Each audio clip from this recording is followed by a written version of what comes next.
తెలంగాణలో బీసీలకు 42% రిజర్వేషన్లు అమలు కాకుండా కేంద్రంలో ప్రధాని నరేంద్ర మోదీ, కేంద్ర మంత్రి కిషన్ రెడ్డి అడ్డుకుంటున్నారని ముఖ్యమంత్రి రేవంత్ రెడ్డి ఆరోపించారు. వారి దగ్గర సమస్యలు పరిష్కరించే శక్తి ఉన్నా కూడా వారి అడ్డుకుంటున్నారని దుయ్యబట్టారు. సోమవారం ట్యాంక్ బండ్లోని అమరవీరుల స్తూపం సమీపంలో సర్దార్ సర్వాయి పాపన్న గౌడ్ విగ్రహం ఏర్పాటుకు సీఎం రేవంత్ రెడ్డి భూమి పూజ, శంకుస్థాపన చేశారు.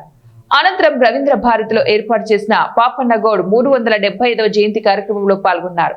ఈ సందర్భంగా రేవంత్ రెడ్డి మాట్లాడుతూ తాము పంపిన బీసీ రిజర్వేషన్ల బిల్లు 5 నెలలైనా రాష్ట్రపతి దగ్గర ఆమోదం పొందకుండా ఉన్నదని, ఆ ఆలస్యం వెనుక మోదీ, కిషన్ రెడ్డి ఉన్నారని ఆరోపించారు. బీసీ రిజర్వేషన్లకు ప్రతిపక్షం అడ్డుపడుతున్న వారే తొండివాదన, మొండివాదన చేస్తున్నారని దుయ్యబట్టారు.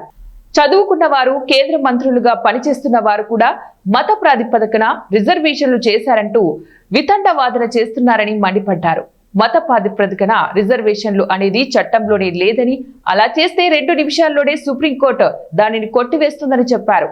మతం ముసుగులో బహుజనుల రిజర్వేషన్లు అడ్డుకుంటున్నారని సీఎం ఆగ్రహం వ్యక్తం చేశారు.